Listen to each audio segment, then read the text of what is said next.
Merci, monsieur le vice-président.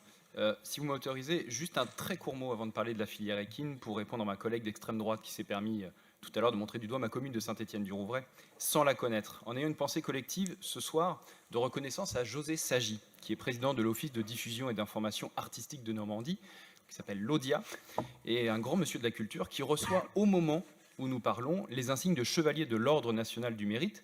Et cette grande cérémonie, j'y suis absent pour rester avec vous, se déroule où ça au théâtre Le Rive Gauche de Saint-Étienne-du-Rouvray.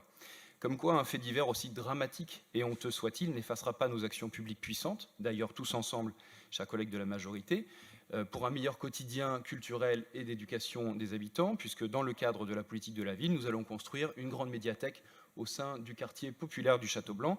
Il y a celles et ceux qui ciblent, il y a celles et ceux qui agissent.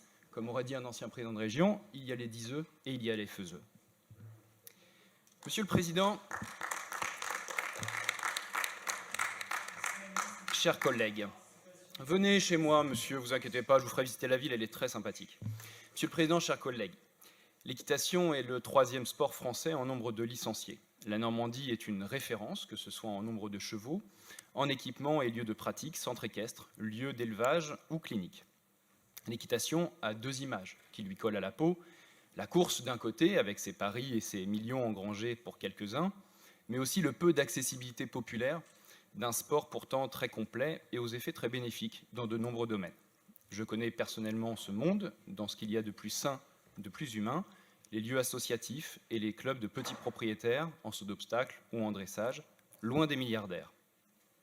Car si nous avons une passion commune pour notre région, c'était destiné cette phrase à Monsieur le Président, nous en avons une seconde, ce sont les chevaux. Prendre soin est le cœur de ce sport, le lien avec l'animal est puissant pour peu qu'on l'envisage comme un partenaire sportif et non comme un investissement financier ou une usine à rentabilité. Le soutien régional à cette filière est stratégiquement décisif et n'est pas nouveau. Au fil des décennies, pour l'emploi et l'attractivité, la Normandie s'est dotée d'équipements innovants de très haute qualité, de championnats attrayants pour les cavaliers français et du monde entier. Je veux citer par exemple la qualité exceptionnelle d'Equisen, qui reviendra en novembre prochain au Parc Expo de Rouen, et de nombreux événements locaux qui multiplient les challenges, les rencontres et les découvertes. Tous les enfants abordent avec joie un passage par l'équitation. Concentration, maîtrise de ses émotions, apaisement psychologique, exigence du soin donné à son animal partenaire, ce peut être un lieu populaire d'enseignement, d'apprentissage, d'éducation et de culture. Pourtant, crise après crise, face aux défis climatiques, économiques, sociaux, nous devons rester humbles et ne pas tomber dans une surenchère qui inciterait quelques-uns à montrer du doigt un soutien public qui apparaîtrait comme déraisonnable, alors que ce sport mérite toute notre bienveillance. Nos efforts d'investissement et de soutien aux nombreuses filières méritent un équilibre quant au financement dévolu. La situation financière de la région est relativement saine, nous l'avons vu tous ensemble. Héritage de la précédente majorité et continuité d'une gestion dite sérieuse des deniers publics, le peu d'endettement apparaît vraiment plutôt comme un manque d'engagement de la force publique face aux immenses défis qui ne sont plus à venir mais bien présents. Conjuguer fin du monde et fin du mois n'est plus à regarder comme un projet, mais bien comme une préoccupation urgente de tous les jours. J'illustre ce propos, vous me le permettrez, en précisant que je suis un usager quotidien de la ligne Rouen-Le Havre pour me rendre à mon travail ici. Et je vous assure que nous sommes encore si loin du compte. Il faut encore acquérir des trains, cesser de supprimer des trajets, réouvrir les petites lignes, soutenir le personnel tout en baissant vraiment le prix des abonnements pour réussir la transition écologique qui sera bénéfique au pouvoir d'achat. Nous en avons les moyens. Sur la filière équine, je fais très court, mais vous allez voir. Parce que là, vous partez loin. Là. Si vous ne regardez pas à la dépense pour les chevaux, vous étiez à une phrase près, vous voyez. Si vous ne regardez pas à la dépense pour les chevaux, vous regardez à la dépense sur cette priorité régionale, tout en ayant supprimé la moitié des contrôleurs sur les lignes. Sans parler des soucis récurrents, comme une porte de train défaillante il y a quelques jours, où le conducteur sort de sa cabine à chaque arrêt pour aller l'ouvrir manuellement, puisque plus aucun agent est à bord. On va vraiment rester sur la filière équine. Je pourrais en citer 10 comme cela. Vous me permettez cette parenthèse. Oui, parce qu'on n'est pas sur un débat politique général. Nous ne pouvons donc pas comprendre que le robinet soit paradoxalement si ouvert pour la politique équine, à coût de millions d'euros, et je suis autant conseiller régional qu'usager, à cheval ou en train, et les discours et les actes depuis cette Assemblée jusqu'au quotidien des Normands, c'est cela qu'on nous demande de clarifier. Cela dépend aussi de notre engagement pour la démocratisation de ce sport. Exiger le meilleur pour quiconque devait être à la base de toute décision publique. Alors oui, nous pouvons vous suivre sur le soutien à une filière d'excellence à partir du moment où notre action collective la rend vraiment accessible au plus grand nombre.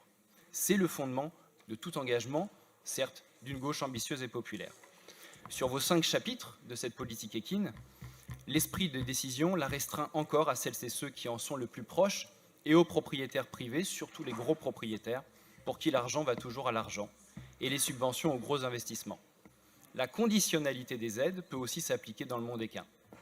Des exemples pourront toujours être trop donnés, mais il faut écrire les prochaines années en mettant un axe fort sur les petits clubs associatifs et les petits propriétaires, et radicalement sur la transition écologique. Ils ont besoin, principalement ces petites structures, d'une aide pour diminuer les coûts de l'eau, de l'énergie, de la nourriture, qui sont, comme pour un ménage, des factures écrasantes. Ils veulent agir massivement pour un environnement préservé. Et la région peut être la locomotive d'un grand plan d'investissement pour ces centres.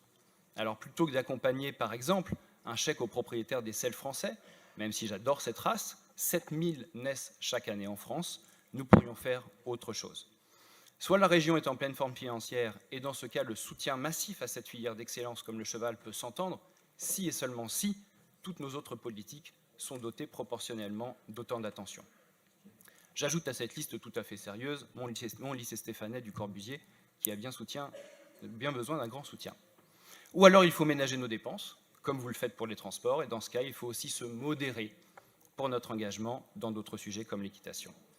Avant de passer rapidement la parole à Geneviève Auger pour la présentation de 2 courts amendements, je me tiens en tout cas à votre disposition, Monsieur le Président, comme au sein de Normandie Équine, oui, la démocratie c'est compliqué, dont l'équipe réalise un très beau travail pour écrire durant le mandat collectivement de nouveaux axes encore plus forts pour l'équitation normande vers un projet potentiellement plus solidaire, plus écologiste et plus populaire. Mais vous ne voulez pas présenter directement les amendements là, pour gagner du temps? Très rapidement, si vous le souhaitez, oui, le 28, sur le 28 c'est et le 29. pour supprimer l'inéligibilité des matériels d'occasion, dont Geneviève vous a déjà parlé plusieurs fois. Ok, on a déjà parlé. Et le 29, c'est important pour nous, et le 29, c'est pour supprimer l'aide aux naissances des sels français, qui n'est pas une race en voie d'extinction.